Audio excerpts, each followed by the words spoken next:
Ito ang aking matagal nang nawawalang anak na lalaki, kaya doble ang selebrasyon na yon. Mga kaibigan, binabati ko kayo sa inyong pagdiriwang. Maligayang araw ng tagumpay!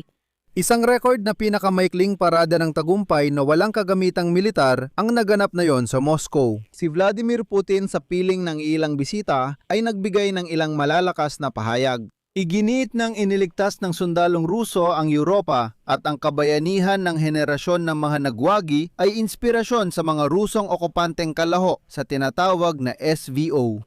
Binanggit din niya ang umano'y banta mula sa NATO, ganoon pa rin. At ngayong taon, sa kauna-unahang pagkakataon, inilabas sa parada ng tagumpay sa Rusya ang mga asawa at ina ng mga nasawing okupante sa digmaan laban sa Ukraine. At kahit ang larawang ito ay nagpakita ng laki ng trahedya. At eksakto sa ika-9 ng Mayo, ang Russian service ng BBC na nagtatala lamang ng mga bripikadong nasawing okupante ay naghayag na ang Rusya, opisyal pa lang ito, ay nawalan na ng 352,000. At ulitin ko, ito lang ang bilang na kinikilala ng Kremlin. Kasabay nito, sa parada ay ipinakita rin ang mga bagong paraan ng pagpapalipad ng Shahed drones papuntang Ukraine, pati na rin ang kopya ng Russia ng Ukrainian na missile na Flamingo. Pero hindi pa dyan nagtatapos ang lahat. Lahat ng hindi na ipakita sa parada na ito, pag-uusapan natin sa episode na ito. Ako si Alexei Pechi, pag-usapan natin ito. Pero bago tayo magsimula, hinihiling ko na mag-subscribe kayo sa channel na ito, i-like ang episode na ito, at huwag kalimutang mag-iwan ng komento sa video na ito. Malaki ang tulong nito sa pag-share ng content sa YouTube, kaya't lubos akong nagpapasalamat. Mag-subscribe din kayo sa aking Telegram channel na Pechi News, makikita ang link sa video description. Kaya sa simula ng episode na ito, nagpakita ako ng maikling video mula sa event na Besmертny Polk sa Rusya kung saan ipinapakita ng isang babae ang mga retrato at sinabi na wala ang kanyang anak sa digmaan laban sa Ukraine. Binabati siya ng mga tao ng maligayang araw ng tagumpay at sinabing, kaya pala doble selebrasyon mo.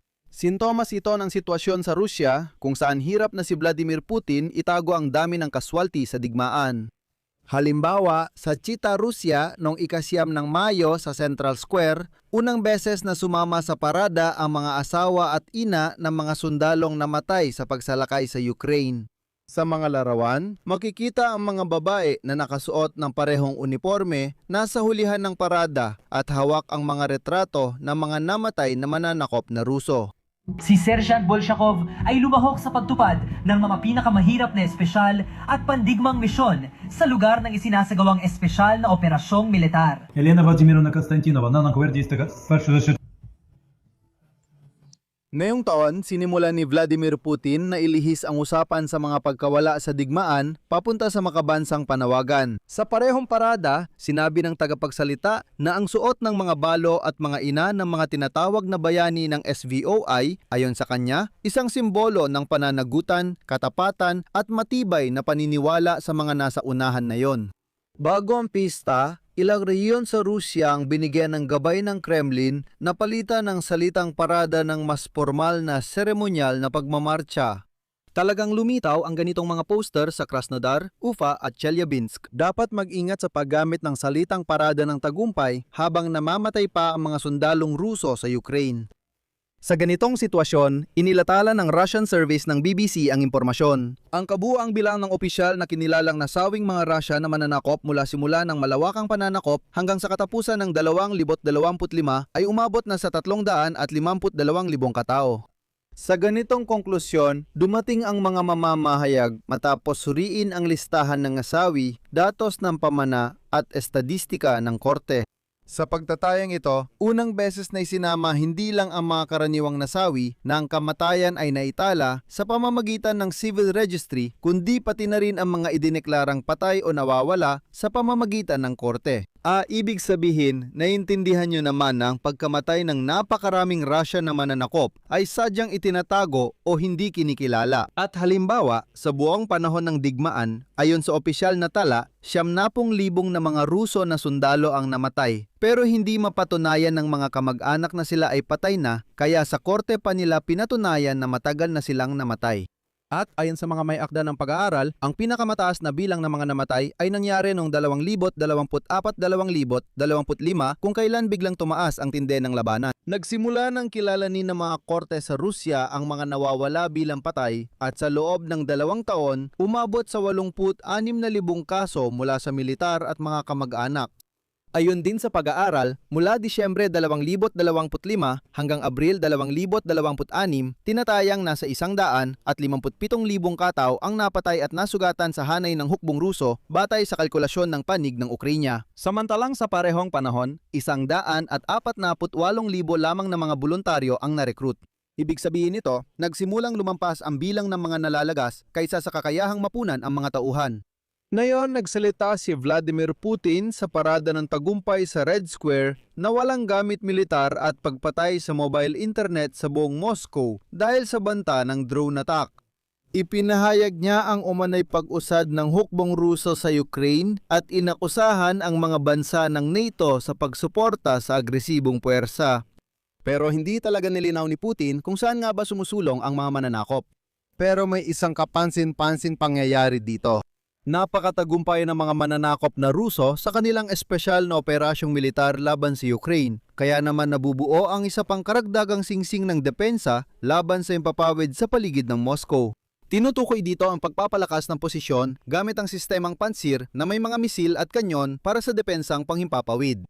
Ipinapahayag na mula pa noong 2023 mahigit 100 sistema ng depensa laban sa impapawid nang nailagay sa Moscow, samantalang ang Tuapse ay nagliliyab ng ilang linggo. Muli, kay Putin, lahat ay ayon sa plano, kaya ang parada sa Red Square na yung taon ay tumagal lamang ng mga 45 minuto at naging isa sa pinakamaikli sa makabagong kasaysayan ng mga ganitong okasyon. Sa unang beses sa 19 na taon, ginanap ang parada sa Moscow na walang kagamitang militar. Sa halip na mga missile launcher at mga tangke, ang nagmartsa sa Red Square ay mga hanay ng kahiyahiyang mga mananakop. Ang pagpapakita ng armas sa parada ay pinalitan ng video footage sa broadcast.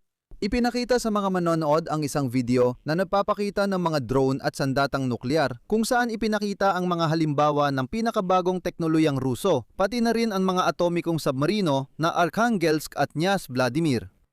At ito ang sukdulan ng paranoia ni Vladimir Putin. Sa kauna-unahang pagkakataon sa mahabang panahon, kahit ang mga miyembro ng State Duma at mga miyembro ng pamahalaang Ruso ay hindi pinayagang makapasok sa tribuna ng parada ng tagumpay sa Red Square. Kasama lang ni Vladimir Putin ang mga miyembro ng Security Council, pinakamalapit na opisyal, mga pinuno ng mga ahensyang pangsiguridad na administrasyon ng Pangulo at ng mga kapulungan ng parlamento. Ito sina Valentina Matvienko at Vyacheslav Volodin. Ang ibang mga opisyal ay basta na lang hindi pinayagang makapasok. At syempre, tradisyonal na sinamahan si Vladimir Putin ng unang ginang ng Russian Federation, si Alexander Lukashenko.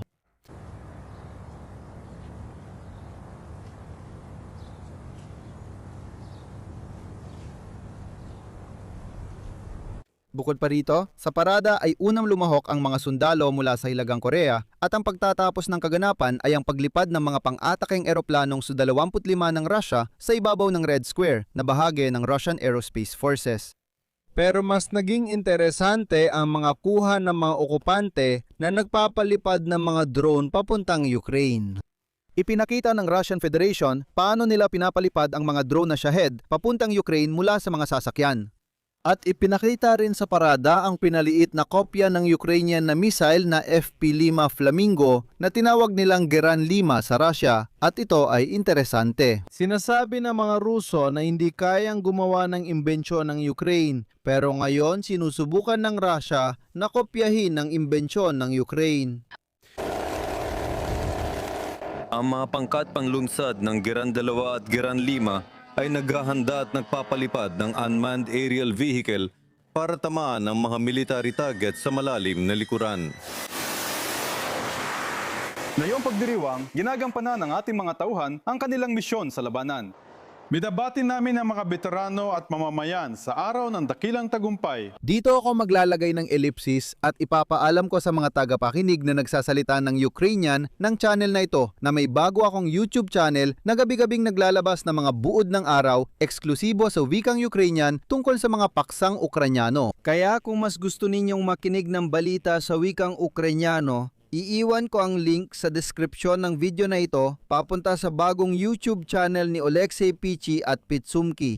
Mag-subscribe at suportahan ang bagong YouTube channel. Bukod pa rito, mag-iwan kayo ng inyong mga komento, mag-subscribe sa channel, pindutin ang kampanilya at huwag kalimutang mag-like. At kung gusto ninyong suportahan ang trabaho ng YouTube channel na ito, maaari ninyong gawin ito sa pamamagitan ng kahit anong donasyon gamit ang mga link at detalye sa description ng video na ito o sa QR code na makikita sa inyong mga screen. Iyon lang, ingatan ninyo ang inyong sarili. Paalam sa lahat.